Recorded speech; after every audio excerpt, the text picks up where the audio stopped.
আমি ফারজানা মোল্লা। আমার প্রশ্নটা হলো মানুষের অর্থাৎ হোমোসাপিয়েন্সের বিবর্তন নিয়ে কথা বলছি। চার্লস ডারউইনের থিওরি, বিজ্ঞান এখানে ব্যাখ্যা দিচ্ছে যে প্রাকৃতিক নির্বাচনের কারণেই আজকের এই মানুষ জাতির সৃষ্টি হয়েছে। এখন ইসলামী বিশ্বাসের সাথে এই মতবাদটা পরস্পর বিরোধী হয়ে। আসসালামু আলাইকুম, বিসমিল্লাহ। সুপ্রিয় দিদি ভাই আমার, স্যার ডক্টর জাকির নাইকে একজন ব্যক্তি জিজ্ঞাসা করেছিলেন যে মানুষ বানর হইতে সৃষ্টি হয়েছে, এ কথা বিজ্ঞান সমর্থন করেছে। সুপ্রিয় দিদি ভাই আমার, স্যার ডক্টর জাকির নাইক এ বিষয় প্রসঙ্গে এক বিস্তারিত ব্যাখ্যা দিয়েছিলেন, অনেক চমৎকার উত্তর দিয়েছিলেন এই প্রশ্নের সম্পর্কে। সুপ্রিয় দিনী ভাই আমার, এই প্রশ্নটির ব্যাখ্যা জানতে বা এই প্রশ্নটির চমৎকার উত্তর জানতে এই ভিডিওটি শেষ পর্যন্ত দেখুন, আশা করি অবশ্যই ভালো লাগবে। সুপ্রিয় দিনী ভাই আমার, চলুন sir doctor Zakir Naik theory of Darwin সম্পর্কে, বিবর্তনবাদ এর সম্পর্কে কি বলেছিলেন, চলুন শুনে আসি। আমি ফারজানা মোল্লা। আমার প্রশ্নটা হলো মানুষের অর্থাৎ হোমোসাপিয়েন্সের বিবর্তন নিয়ে কথা বলছি। চার্লস ডারউইনের থিওরি, বিজ্ঞান এখানে ব্যাখ্যা দিচ্ছে যে প্রাকৃতিক নির্বাচনের কারণেই আজকের এই মানুষ জাতির সৃষ্টি হয়েছে। এখন ইসলামী বিশ্বাসের সাথে এই মতবাদটা পরস্পর বিরোধী হয়ে যাচ্ছে যে আমরা সবাই আদম আলাইহিস সালামের সন্তান।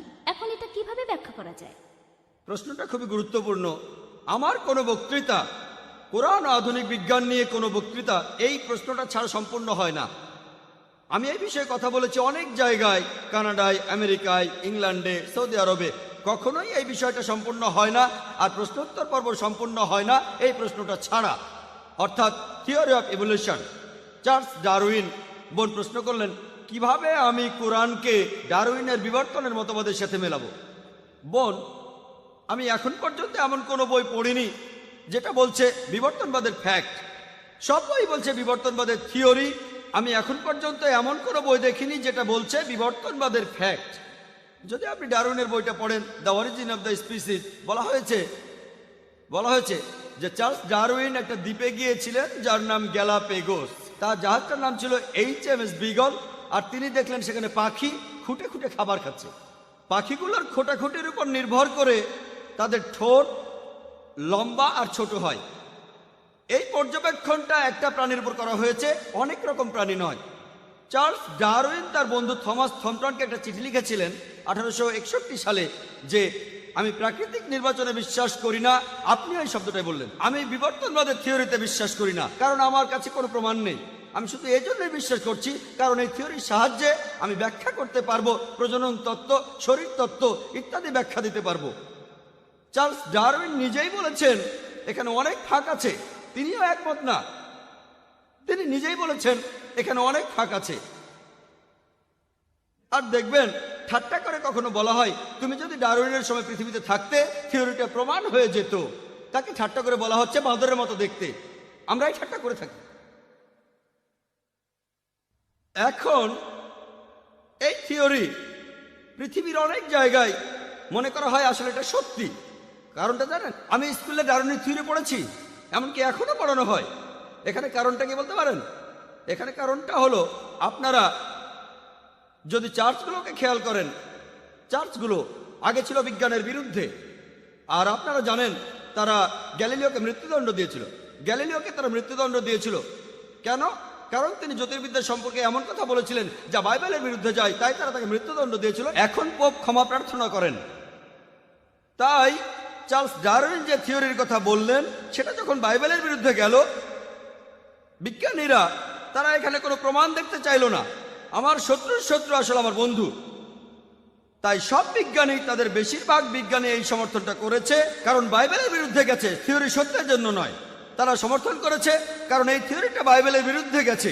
সবগুলো স্টেজের কথা বলা আছে বোন, সবগুলো স্টেজ। লুসি, 4 প্রকার হোমিনিড। বিজ্ঞান আমাদের বলে হোমিনিড 4 প্রকার।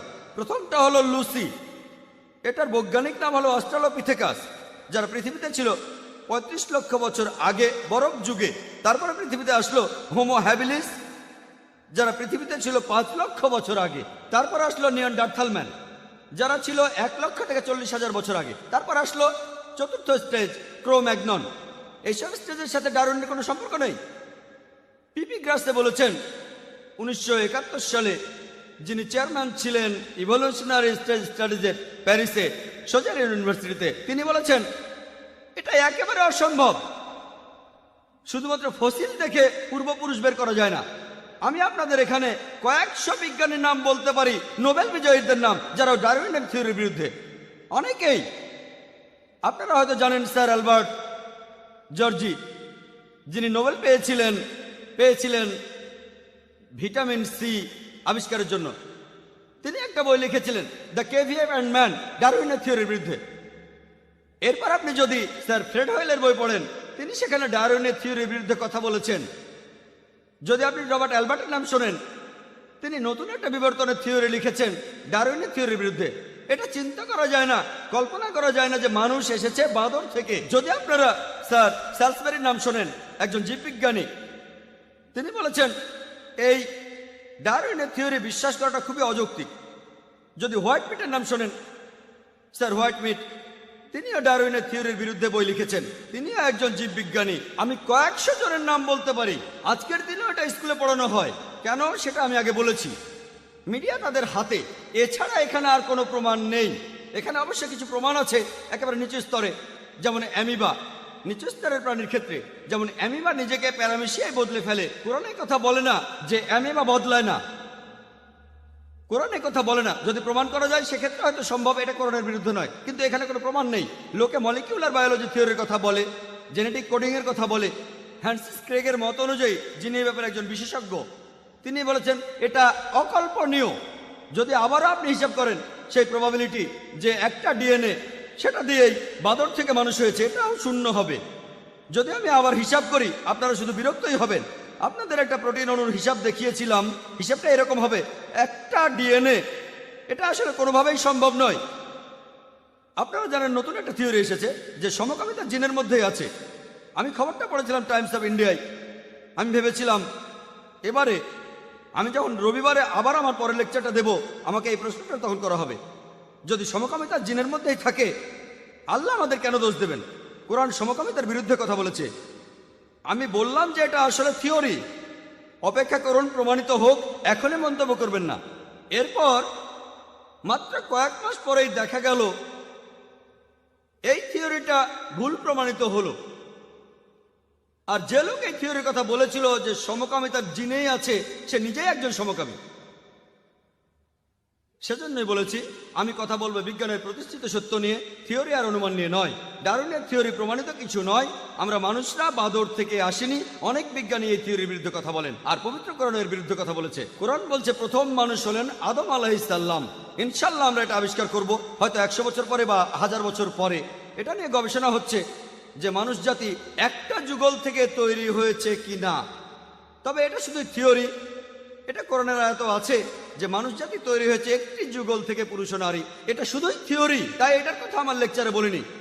ইনশাল্লাহ এটা প্রতিষ্ঠিত হবে 50 বছর পরে বা 100 বছর পরে। সেদিন আমরা জানবো কোরআন বিজ্ঞানের কথাই বলছে, পরস্পর বিরোধী কিছু নয়, বিজ্ঞানের প্রতিষ্ঠিত সত্যের সঙ্গে অসামঞ্জস্যপূর্ণ কিছু নয়। আশা করি উত্তর পেয়েছেন।